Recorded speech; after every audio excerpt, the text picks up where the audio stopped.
Sa mga Brad, ito literal na long ride, no? From Better Living papuntang Doña Manuela sa Las Piñas.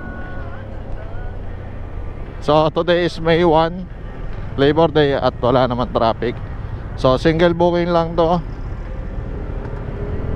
Syempre, time check 11:07. Nandito na tayo sa May Chateau.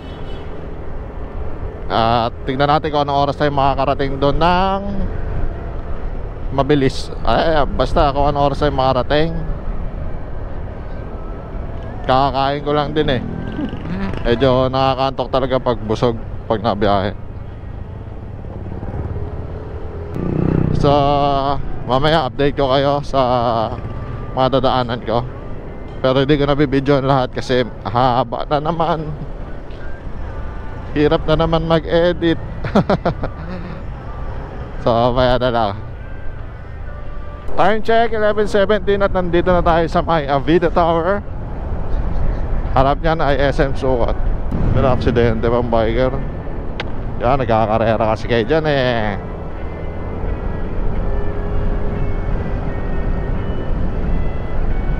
So update ko ulit kayo mamaya. Nandito na ako ngayon sa may Sapote.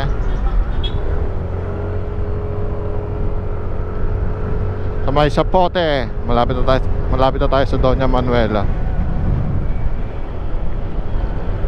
So time check 11:27. Ang bilis natin 11:07. 20 minutes lang kasi holiday. Pero kung hindi holiday, baka hindi tayo abutin ng ganitong oras. Baka mas matagal.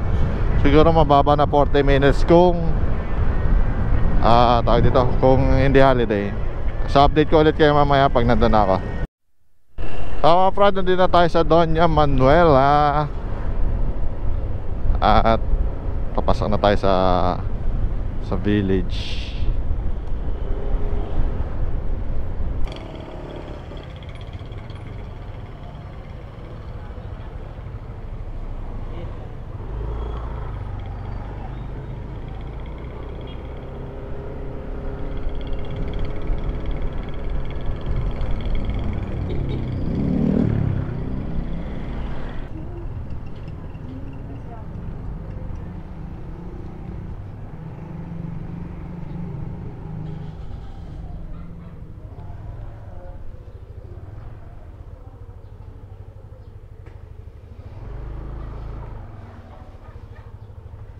Better Living papunta dito. Mabagal pa yon.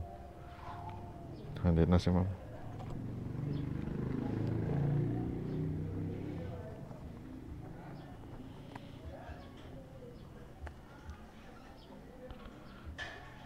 Anong pangalan, ma'am? Anong pangalan po? Okay po. Salamat po, ma'am.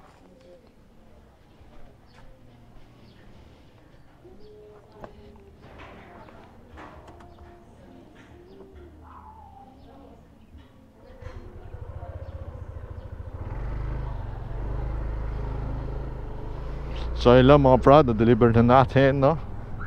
Bilis lang. So balik na punta ko sa SM Sukat kasi ayoko dito sa part ng Las Piñas. RS and ride free. Ano? Ride safe and ride free.